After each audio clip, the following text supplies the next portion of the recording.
Hi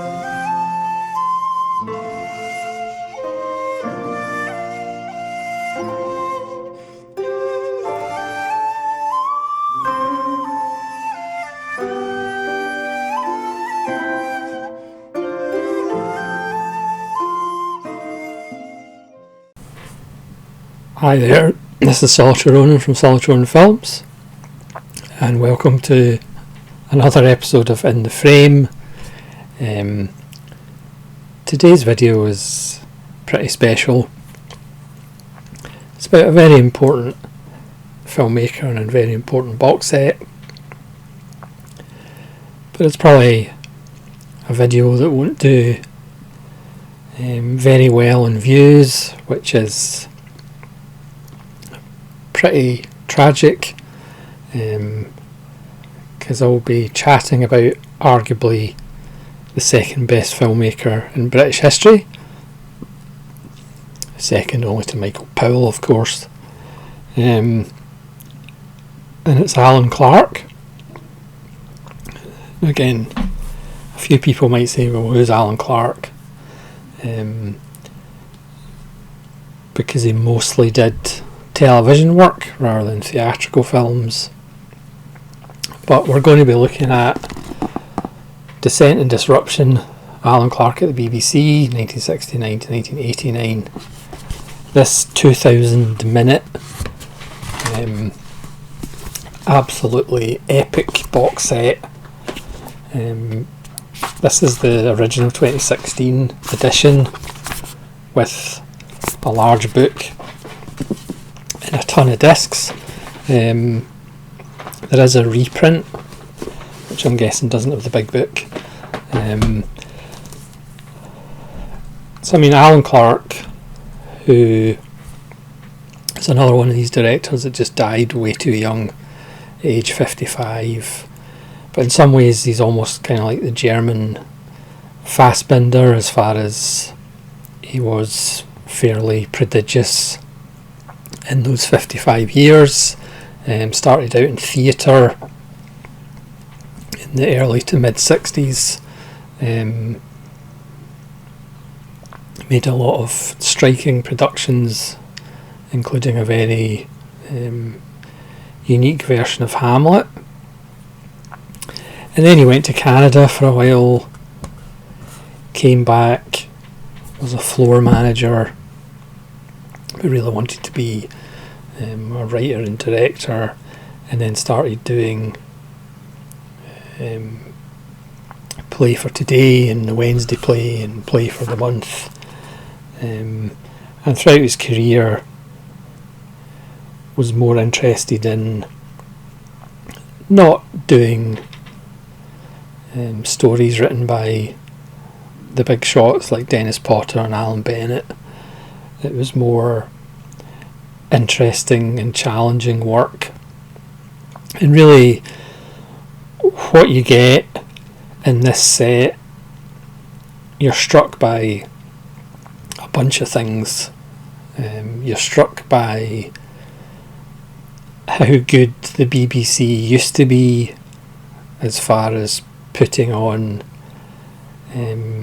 material that was actually about things.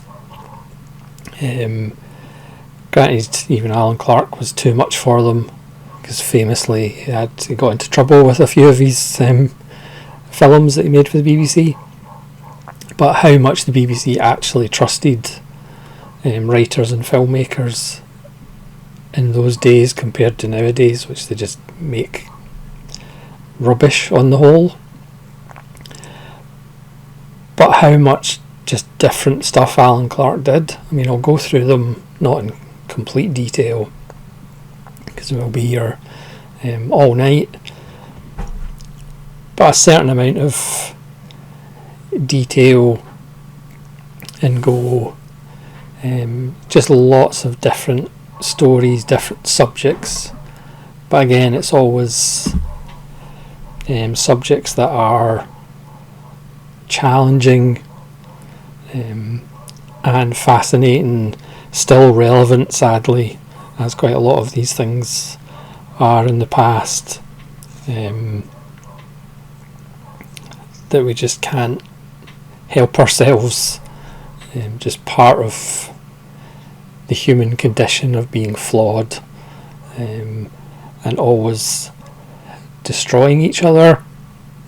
So you do get this rather large book that goes into detail about every one of the films. Again, I don't think this is in the reprinted version, but it's absolutely fabulous. There's also a 12-part documentary that goes through his career that is kind of on each of the discs, which is about 4 hours long in total, which is wonderful as well.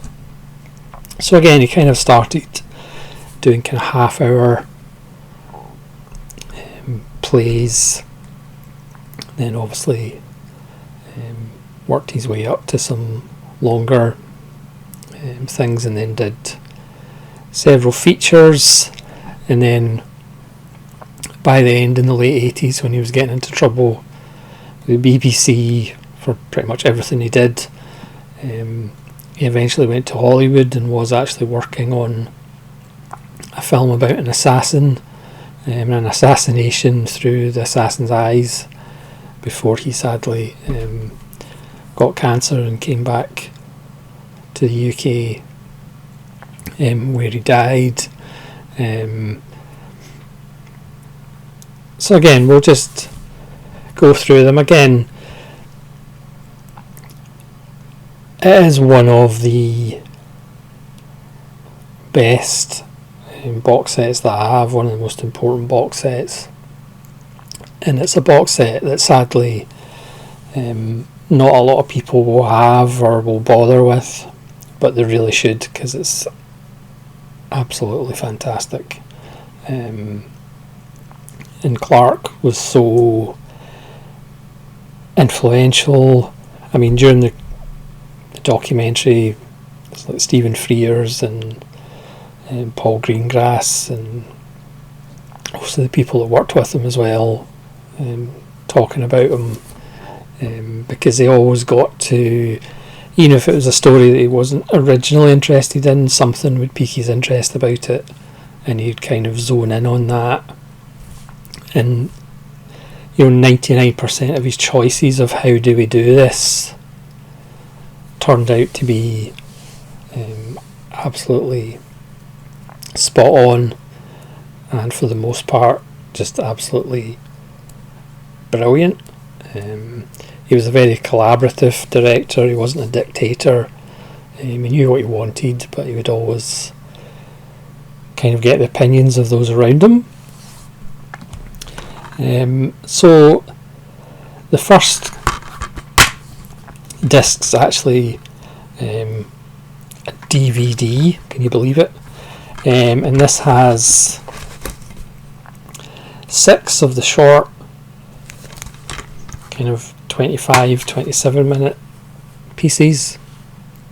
So you get Stella by Alan Owen, The 57th Saturday, William Trevor, Thief by Alan Owen, Shelter by Alan Owen, with Colin Blakely and Wendy Craig, The Gentleman Caller by Roy Minton, and Goodnight Albert by Roy Minton.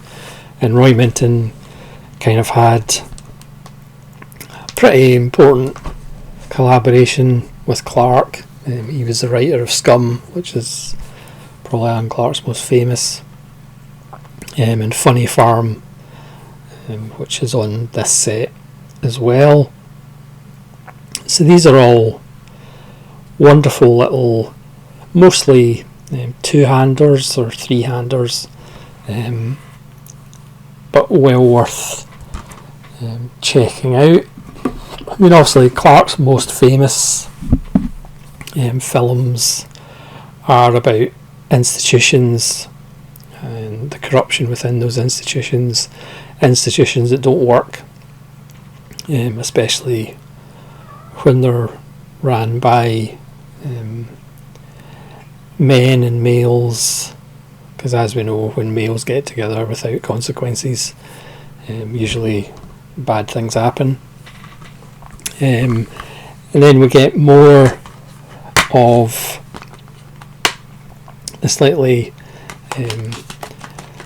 elongated episodes. So we get Georgie's Room by Alan Owen, The Last Train Through Harecastle Tunnel, which is like train spotting, Sovereign's Company by Don Shaw, which is kind of the first one that is kind of foreshadowing to what Clarke would kind of be known for. So Sovereign's Company is about Sandhurst and officer training. Again, there's a host of, as with all of Clarke's work, there's a host of familiar faces that you'll recognise from British television and film. But Sovereign's Company, again, it's about the dehumanisation of the officers, but obviously not quite as dehumanising as the normal soldiers and the privates. Again,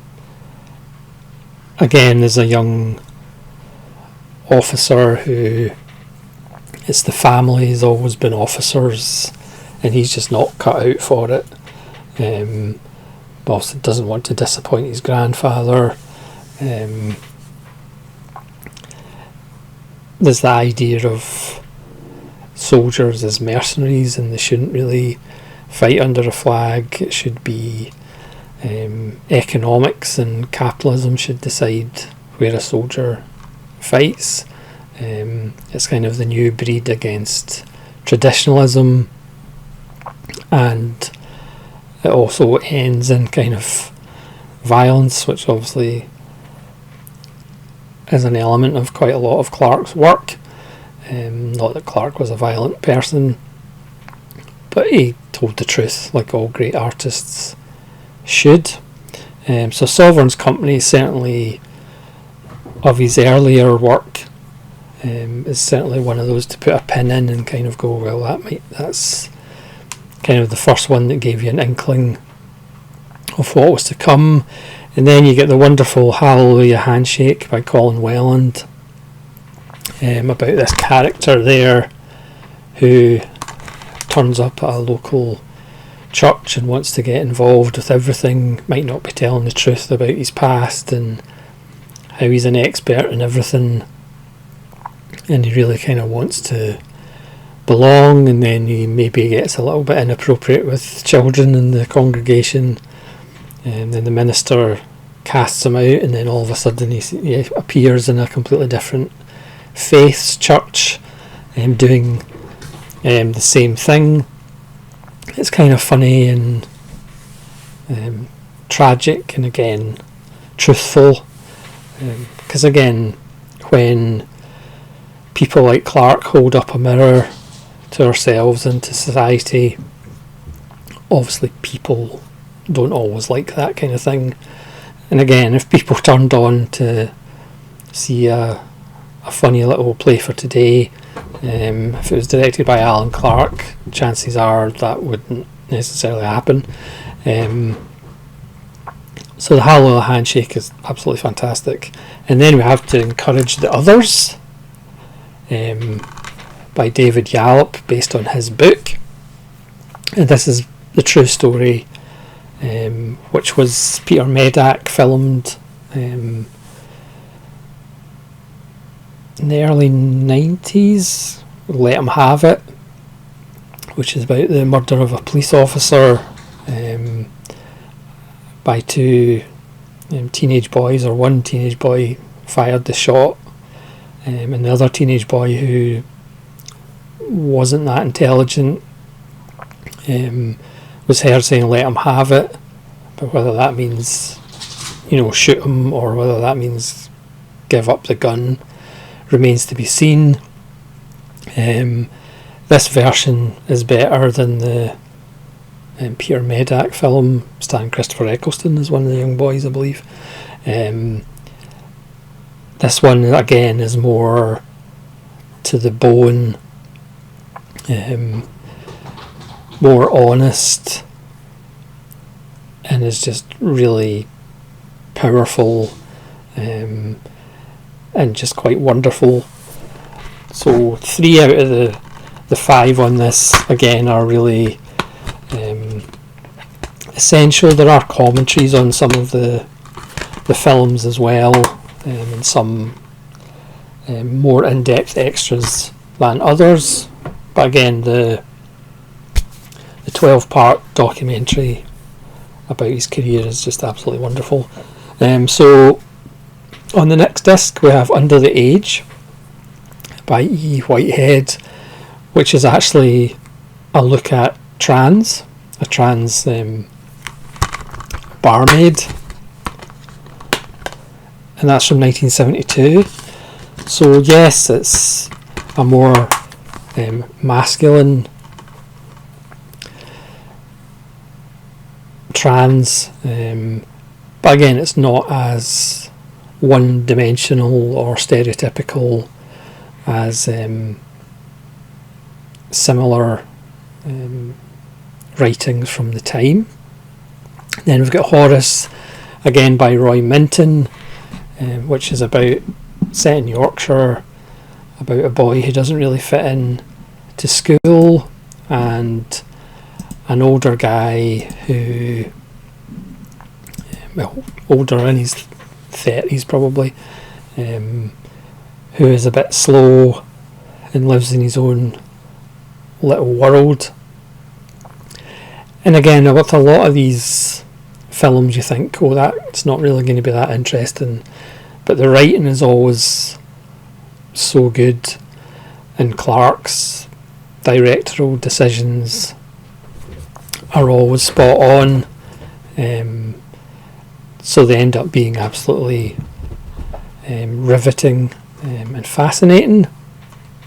Then we've got the longest one of the films in the set, The Love Girl and the Innocent, which is by Alexander Solzhenitsyn. So again, you can even tell in these descriptions there's like so many different subjects, and this actually stars David Leland, who's a filmmaker and a writer, and he wrote Made in Britain for Clarke with Tim Roth as a skinhead, which isn't in this set but is available in a network Blu-ray. Beloved Enemy and Psy Warriors are both in this set. And as I said, this is about the gulags, co-starring Patrick Stewart. And again, it's a film where you go, oh, this is going to be interesting, but it ends up being absolutely riveting. David Leland gives a really good performance. And again, it's about authority and the system not working and the corruption of the system. And then we have Penned as Fen, which is also in the Severin All Our Haunts box set, which is really by David Rudkin, which is really this strange kind of mix of coming of age film. As this young boy who's very religious and very straight down the line and very English, and he starts questioning the world around him, questioning his own sexuality. It's a very expressionistic film, which is kind of almost seems the opposite of Clarke's work and what we kind of expect from Alan Clarke, but in some way it just works brilliantly, with some really disturbing imagery. And yeah, it's a very strange film that you could watch over and over again and still get different meanings and different messages from it. So then we have a follower for Emily, by Brian Clarke, which is set in an old folks home. Again, Clarke was always interested in stories that perhaps we're not supposed to be interested in, or about people that we're supposed to forget and not think about. And Alan Clarke always made the audience think about these things. And then Diane by David Agnew, which is about a young girl who's supposed to be 13, and the relationship she has with her father, which isn't necessarily the normal relationship you're supposed to have with your father if you're a 13-year-old girl. Again, it's Alan Clarke, so it's upbeat and happy and jolly. And then we have Funny Farm by Roy Minton, which really struck a chord with me. It's about a couple of, it focuses on the male ward in a mental institute, and we kind of hear all the men's kind of reasons for being in, and it's really powerful, beautifully acted. And again, the nurse who's kind of there, who's pretty much paid peanuts and is thinking about leaving and working in a factory because actually he would get paid more. It's just an absolutely beautiful little film. I mean, there's a guy in there, a young guy who thinks he's Elvis, or maybe not thinks he's Elvis but dresses like Elvis, which is quite funny. And then of course we have Scum, the TV version by Roy Minton, which of course was banned by the BBC. And there's some nice extras on the Scum, including the Tonight programme from 1978, where pretty much the editor of the BBC is giving the reasons why he banned it. There's an interesting programme, Arena, When Is a Play Not a Play, from 1978, which is 46 minutes long, which goes into, what happens when plays are serious and people might actually think it's real, and should we actually be showing these things that are real instead of just fantasy? Because there's a critic on the other side of the BBC official who banned Scum from being transmitted, and he said, well, at the same time on London, on the commercial channel, or ITV, there was a female prison programme that had lesbianism in it, but because it was done for entertainment, that was perfectly fine. But Alan Clarke's Scum is definitely not for entertainment purposes. It's to show people or give people an idea of what was going on in the Borstals, and of course that was banned. Obviously Indicator released the film version of Scum in this lovely box set, which was filmed 3 years later, which again might not be as good as the original, because also the cast is older. Some of them were recast, but the TV version has the kind of prison misses that Ray Winston's character takes under his wing and under his bed. He's obviously not a homosexual, but he takes a missus, which isn't in the film version. Again, it was just so brutal, and obviously Clarke got away with quite a lot as far as winding the young cast up and letting them go. But again, of course, the BBC banned it because it wasn't entertainment, it was actually questioning these institutions.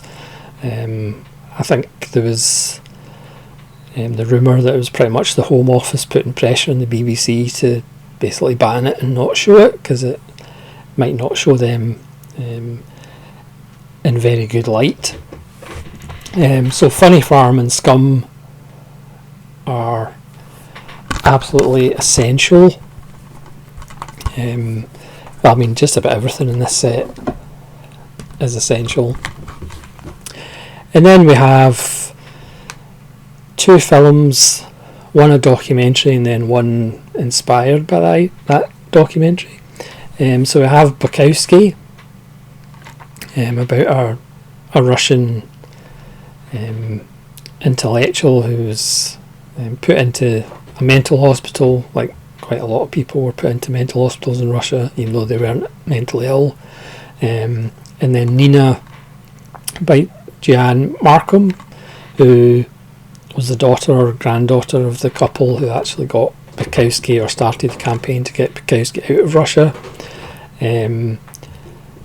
Nina is kind of a dramatisation of a couple getting out of Russia and being brought over to England, and the stresses that puts on the relationship. And Nina's son is still in Russia. And then, again, a completely different subject matter. We've got Danton's Death by George Buchner, which is about the French Revolution. So again, shows Clarke doing completely different things. It's got an amazing performance by Ian Richardson, who is famous for like House of Cards. So it's basically a performance from House of Cards. And again, a lot of these Clarke films make you go and do research. So after watching Danton's Death, I went and looked up who Danton was. He was one of the guys who warmed up the guillotine during the French Revolution and during the Reign of Terror, but then he thought they were going too far, and Ian Richardson's character is one of those people that wanted to go further and execute more people, and then obviously Danton and his friends, who were kind of eventually moderate, they ended up getting it's not really a spoiler alert, the clues in the name, but then of course Ian Richardson's character didn't last that long afterwards anyway. So again, it's a film where you go, okay, is this going to be that interesting? And of course the way the production design, the way Clarke shoots it, it's absolutely fascinating. And then we have Beloved Enemy by David Leland, which again stars a host of familiar faces, including Stephen Berkoff. And this was inspired by, when Nixon got elected in 1972, one of his backers was Pepsi. So one of the first things that Nixon did when he had his meeting in Russia with the Russian premier was to try and get Pepsi Cola factories in Russia. So this is a kind of a fictional British company who wants to do the same thing, get their factories, a tyre company who also has kind of lasers that might end up being used as weaponry, into Russia and get a factory in Russia. And then the politics of that, and the whole thing is basically in board meetings and meetings. And again, it's like, surely this is going to be really dry, surely this is going to be not that interesting, but it's absolutely riveting. Again, great performances, and as we know, sadly not really that fictional, because as we know, as soon as the first Gulf War and the second Gulf War, for example, was finished, British companies were trying to get in to make money as soon as possible. So again, it's just another example of Alan Clarke pretty much holding a mirror up and going, yeah, we're not very nice, are we? And then we have Psy Warriors, again by David Leland, which is about 3 people being psychologically tortured. Again, with Alan Clarke, the laughs are coming, the light-hearted entertainment. I can't imagine what it was like watching the BBC then and getting, as soon as you see a film directed by Alan Clarke, you knew you were in trouble. Again, it's absolutely brilliant, and it turns out, well, you'll have to watch it to find out, but again, it's probably not that far from the truth about training people to be assassins. And then we've got Baal by Bertolt Brecht, starring David Bowie. which it could be argued that it's actually David Bowie's best performance. I mean, I wasn't a huge fan of this, but there are moments that are pure genius, and again, the way Clarke designs it is quite brilliant. And then we have Stars of the Roller State Disco, which again sounds a wee bit bizarre. But this is set in the future where all these young people are in a roller state disco until they get offers of jobs.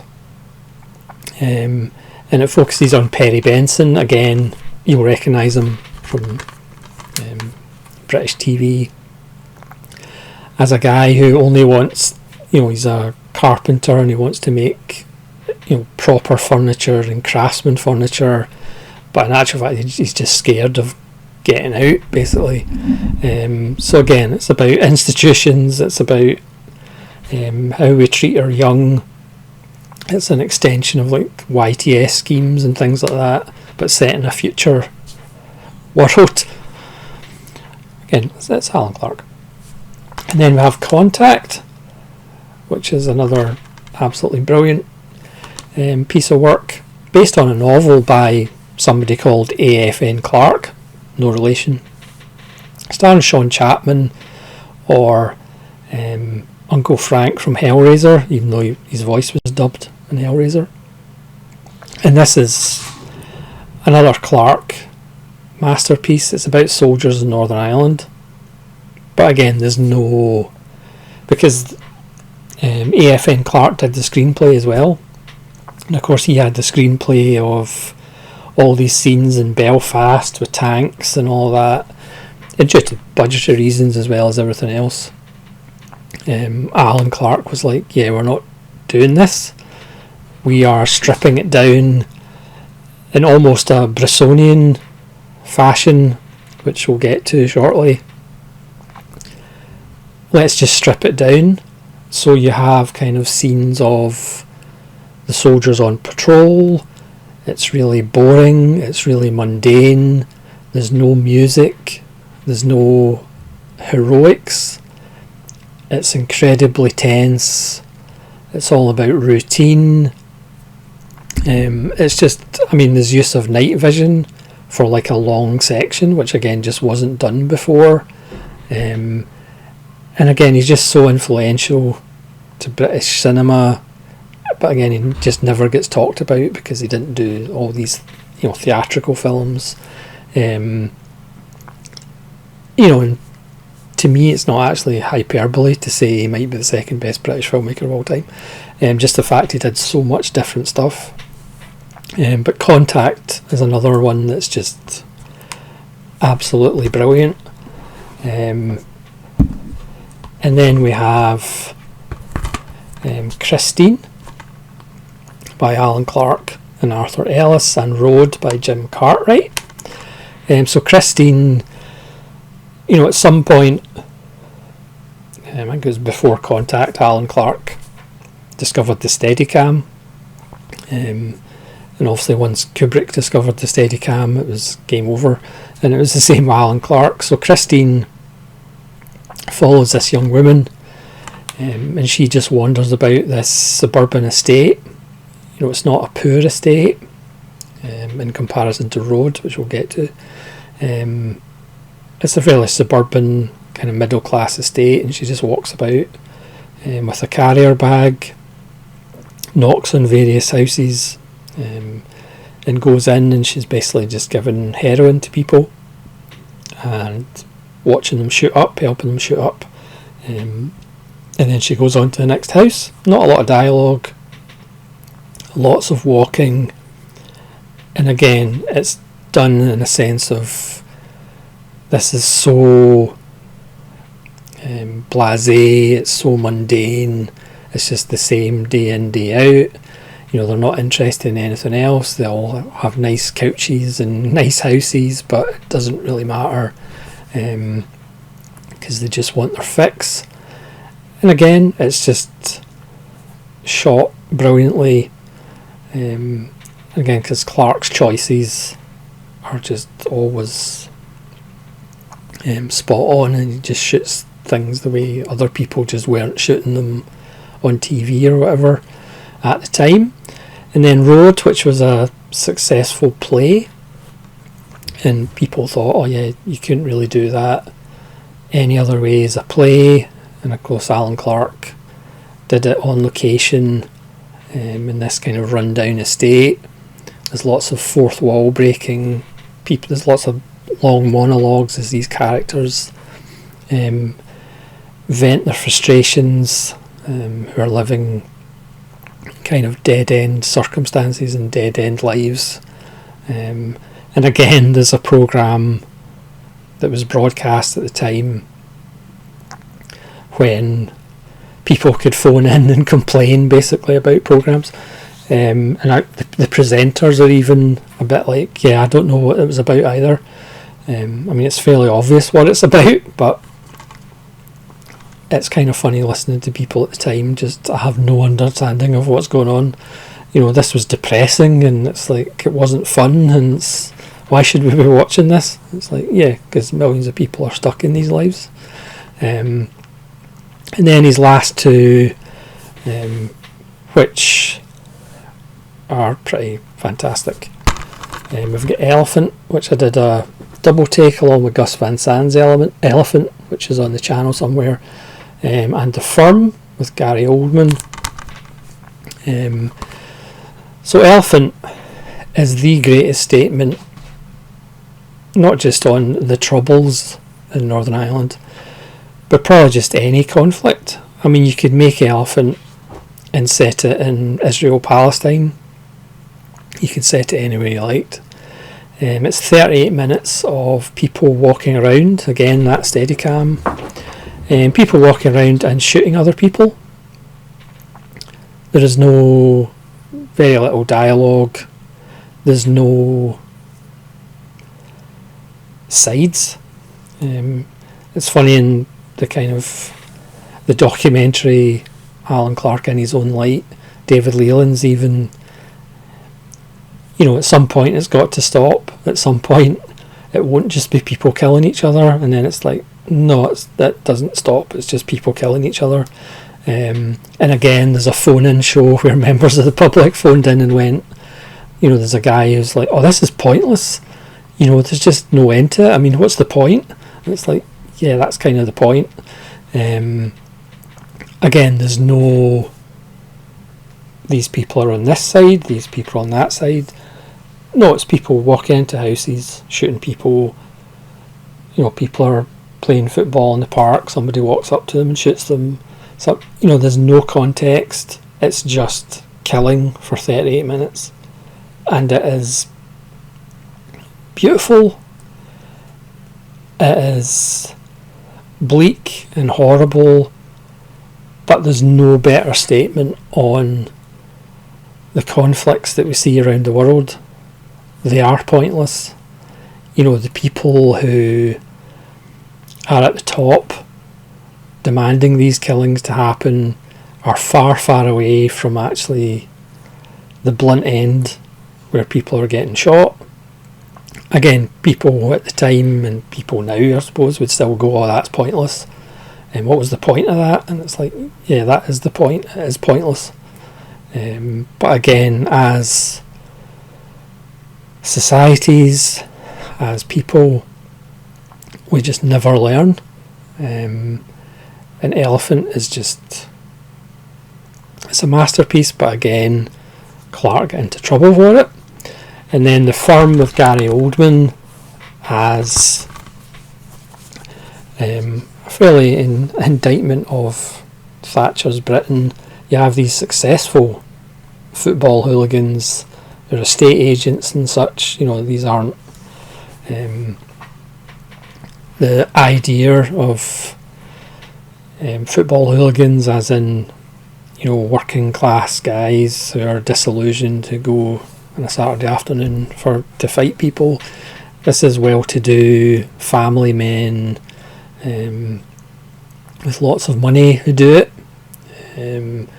But again, the BBC wanted bits cut, which Alan Clarke was upset about, but eventually did just to get it out, as opposed to Scum, who was banned for like 15 years without anybody ever seeing it. You can tell Gary Oldman is going to be a superstar with his performance, and again there's lots of familiar faces as well, and again it's about toxic masculinity, which obviously only exists in the last few years that people have had a name to it. I mean, there's a brilliant line at the end where the guy's like, if they stop us at the football, we'll just go to the cricket or we'll just go to the snooker, because these guys, it's not about the football, they're not interested in the football, they're only interested in the violence. It makes them feel alive. Clarke was a big Everton fan, and obviously he wasn't a fan of football hooligans, but again, like all great artists, like all great filmmakers, and that's where filmmakers like Cronenberg get into trouble, they're not judging their subjects. They're not saying to the audience, oh, these people are bad, these people are good. They just hold the mirror up and say, this is what's going on. How you feel about it or what you think about it is up to you. I'm not telling you how to think. And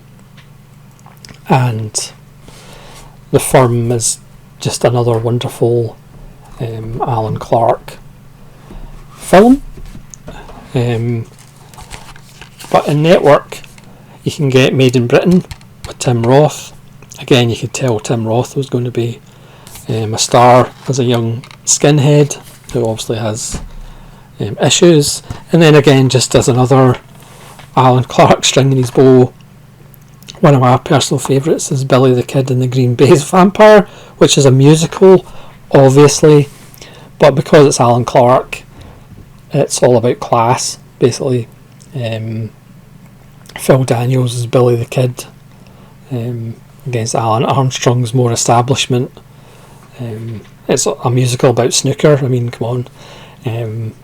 This needs a Blu-ray as well. I don't have Rita, Bob and Sue 2, or Rita, Sue and Bob 2, or Bob, Rita and Sue. But I should, that's on BFI Blu-ray as well. So I mean, as I said, probably nobody will watch this video. It's kind of, I mean, during the documentary, which was 2016, this box set came out, and I've had it for a while, but fortunately my decision to go short film to long film in one of my bows of clearing my backlog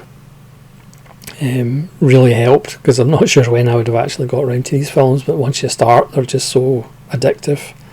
But you could tell in that documentary, David Leland, he's still like angry the fact that Alan Clarke, unfortunately, is one of these artists that only has a kind of good reputation after he died.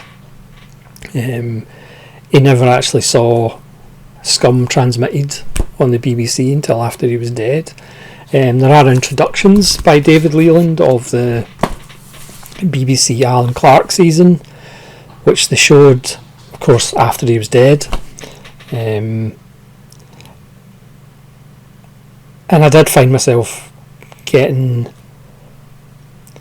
a bit annoyed as well, the fact that he's just another one of these filmmakers that are only appreciated after they're dead. Another one of these filmmakers that was just ahead of their time. And that's why people should really buy this box set or the slimmed down version that's out. Again, these films aren't going to make you feel good about yourself, but it's just film after film about truth. And again, if art is supposed to be about telling the truth, then Alan Clarke is right up there. I want to give a shout out to Nazarene Prod, who has done a lot of Alan Clarke videos from films in this box set. I think I have finished the box set before he has, but he kind of got me thinking about Alan Clarke again. Obviously I'd seen Scum years ago, and The Firm and Made in Britain, but all the other ones that are in here, stuff like Contact, I'd never seen. But as I said, it's one of the most important box sets I've got, and it's one, especially, not that you won't enjoy it if you're not British, but as far as a kind of spotlight into a certain Britain at a certain time, it's just invaluable. And again, when people talk about great British directors, Alan Clarke's never really mentioned, but Alan Clarke can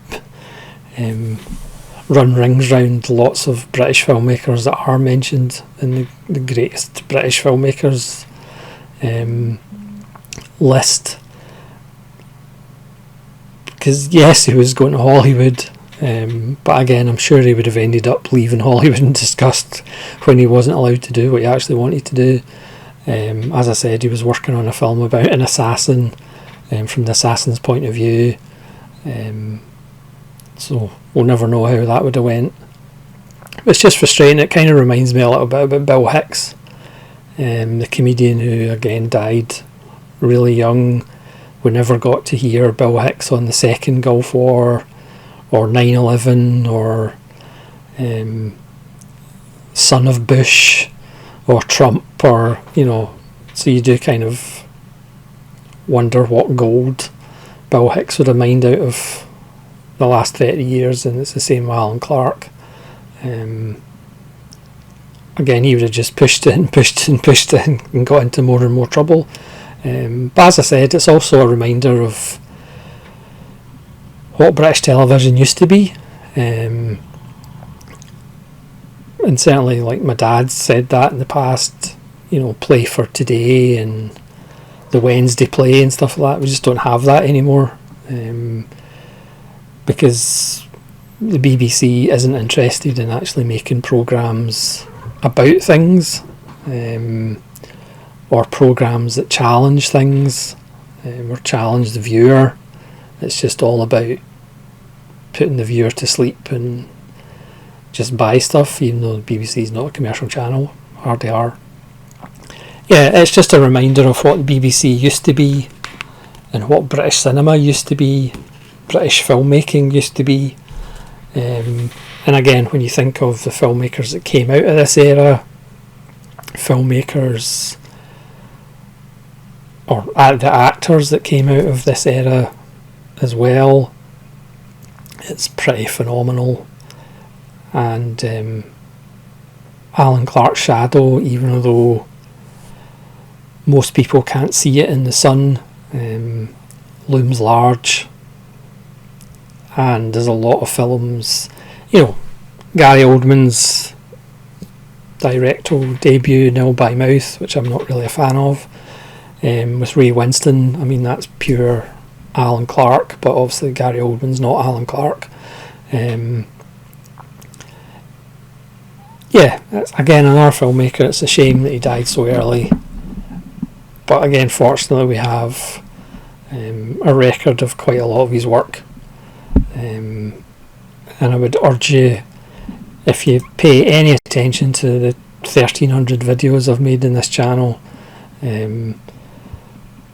this is one that I would definitely say go see some Alan Clarke. Again, it's not going to put a smile on your face, it's not going to make you feel good about yourself, and unfortunately the subject matter in these films are still relevant, because we'll never learn as a race, but it reminds you what telling the truth is actually about for artists. And of course there's so many filmmakers who started off hungry and wanting to tell the truth, and then they just end up getting chewed up in the system and just making popcorn, meaningless films. Alan Clarke films always had a meaning, and always had a purpose. So thanks so much for watching this fairly rambling video. Again, I can't do any justice to Alan Clarke's work. I'll leave some links to Nazrin Prod's channel and some of his Alan Clarke videos, because they're very good, much better than this one. And as I said, quite a lot of them are short, so you can binge watch a few. But it is one of the best BFI box sets, one of the best box sets you'll ever see. But unfortunately, it's not that widely talked about and widely advertised. It's like, here's the Alan Clarke box set, it'll make you feel miserable. Fantastic. So thanks so much for watching. Please let me know how many Alan Clarke films you have seen and what you think of them, and hopefully you'll join me again for another episode of In the Frame. This is Solitary Ronin from Solitary Ronin Films saying farewell.